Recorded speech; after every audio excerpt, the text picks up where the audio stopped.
So if you're working in a like electrician,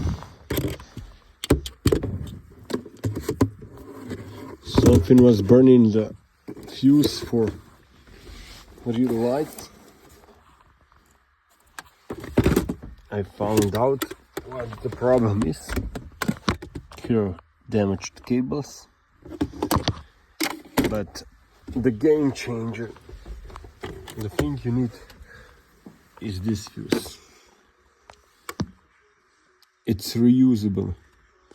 I made an adapter, and if it burns, it's not burning, but you just press that switch in and you can diagnose a car.